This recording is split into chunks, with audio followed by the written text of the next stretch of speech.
my highest obligation is to ensure the safety and security of the American people. The Trump administration wants to add smaller tactical nuclear weapons as part of its nuclear posture review. Welcome to the 2018 Nuclear Posture Review rollout. It reverses a trend started at the end of the Cold War to shrink the number of weapons and the sites where they're stored. If I want to locate the U.S. nuclear arsenal, where is it right now? America's nuclear arsenal is surprisingly easy to locate just using Google Earth. Hans, you're way ahead of me here. I'm still getting to Minot Air Force Base. M-I-N-O-T. Hans Christensen is a nuclear weapons expert at the Federation of American Scientists. There's a Minot Air Force Base up in North Dakota, sort of more or less in the middle of the state. That's a big Air Force base that has 2 strategic nuclear weapon systems. He took me on a desktop tour of where the U.S. keeps its current weapons, including Minot's fleet of B-52 bombers. I mean, you can actually see them right on Google Earth. It's right, there's a whole bunch of them waiting out on the tarmac. Yeah, it's a busy base.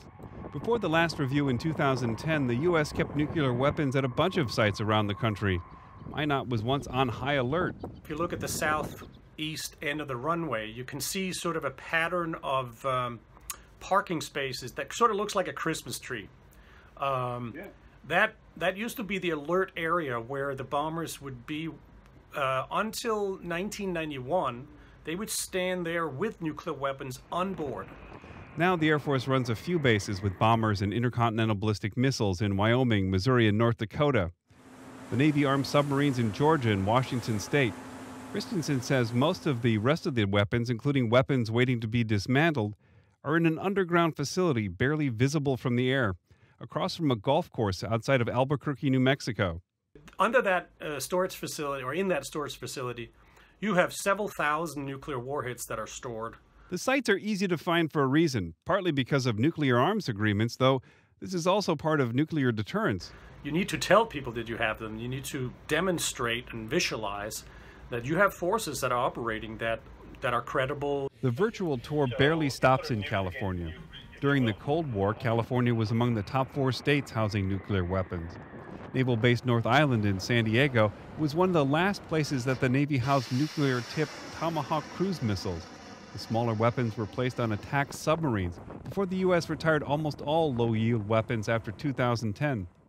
It's these so-called tactical nuclear weapons that the Trump administration wants to bring back. Classical conceptions of security. Eric Gartsky with the University of California, San Diego, says the Russians worry about NATO's overwhelming superiority with conventional forces. The threat of a small-scale, limited nuclear strike might intimidate NATO. And so that's the kind of card that they're willing to use.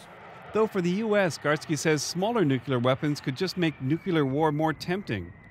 What tactical nuclear weapons allow us to do is to go to and past the brink of nuclear war in places in which we're not willing to risk the fate of the nation.